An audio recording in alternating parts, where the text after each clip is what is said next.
Life's messy, funny, and full of stories worth telling. On Cat Stories, we bring you a bunch of short ones every time, quick, relatable, and maybe just what you needed today. My name's Kathleen and let's jump in. And for our next post, Am I the Idiot? I'm 17F and got detention for not letting a 14F sit on my lap. So, I'm 17F and I stand at around 5'4"-ish. My best friend, 17M, stands at 6'0"-ish, and we normally ride the bus together after school, on days when my older brother can't pick us up. My bus is normally overcrowded, and people tend to bring their friends on my bus, which causes it to be more overcrowded than normal. One of the girls who rides on my bus got on a bit late, and there wasn't any seats left on the bus. The guys in the back tried to tell her to sit on the floor, when the bus driver told her to sit with me and my friend. I have crippling anxiety, and physical touch isn't something that works well with my brain, unless you are my best friend. I heard people suggest that this girl is autistic, but me and my friend don't have room in our seat, especially when we have backpacks on too. The assistant principal gets on and suggests that this girl sits in my lap. She's a stranger, and also 14. That's weird, and I'm not comfortable with that, and neither is my friend. We both say no, and end up getting kicked off the bus, and we both got detention. But did I really make the wrong decision telling the assistant principal that I don't want a random 14-year-old sitting on my lap? Why couldn't they have asked somebody else to let her sit in their lap? I don't think anyone would have said yes, and does that mean they give our entire bus detention? I'm happy with the decision I made, but I've been made feel like I made the wrong choice, and now I'm unsure. Should I have let her sit? Was I the ***hole? And for our next post, would I be the idiot if I told my friend exactly what I thought? Okay, so this is more for advice on whether I'd be an idiot, and if so, how to word it better.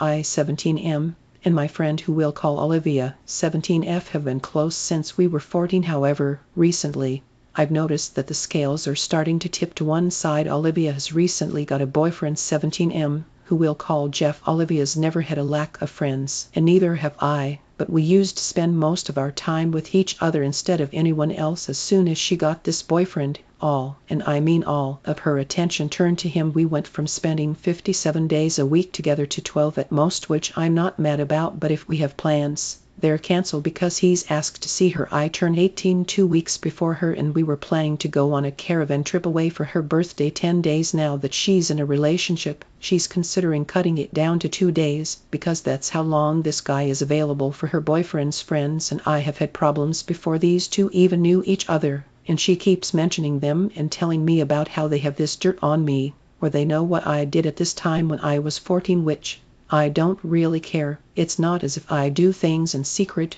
I just don't like how it's consistently brought up. Furthermore, we usually get the bus to college together, but she absolutely downright refuses to get the bus if she knows I'm already on it, meaning I have to change my route, get off the bus, wait at the bus stop with her, just to get on a bus I would have already been on today. It ended up in me missing the bus because I had to make a different connection than usual, and the bus I needed was canceled. I have a real timing problem anyway, so I have a set route I always get, as it's ingrained in my head. She says that it's down to anxiety that she won't get on if she knows one of her friends are already on it, but that sounds really backwards to me. If you know anything about this, please let me know. I ended up being half an hour late to college, and ended up being lucky because we were going through something I'd already done and checked with my teacher. I don't know if I'm overreacting, or making a big problem out of nothing, or if this is just teenage shitty drama, but I've never been good at deciphering and needed an outsider perspective. My friends are saying that she's using me. Usually I don't have a problem with cutting people off or saying something,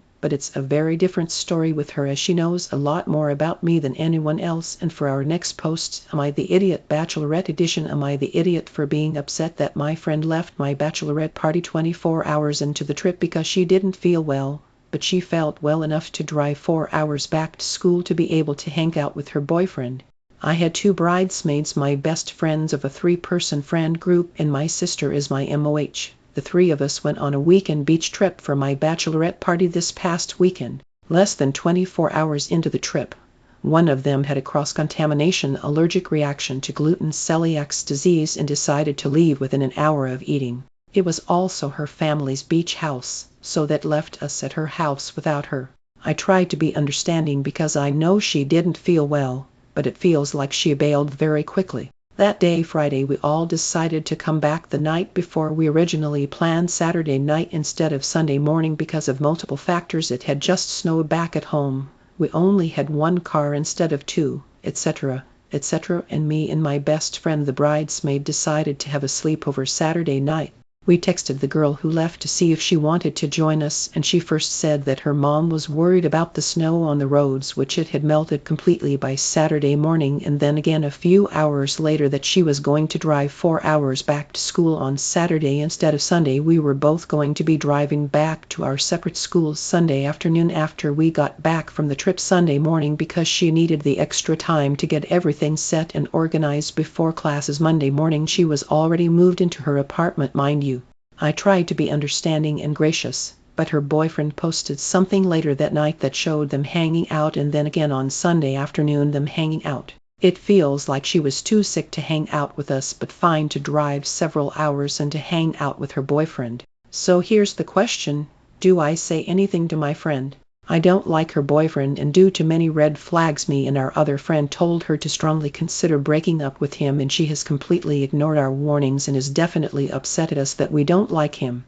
I'm worried that if I mention this she will just blame it on me not liking him and it'll further drive a wedge between us, but I genuinely felt so discarded and unimportant to her. The bachelorette also kinda went to shit after she left because my sister and I had a fight. So I'm not sure if I want to address this separate issue from the trip because it's not like it'll salvage the trip. Lol. What do I do?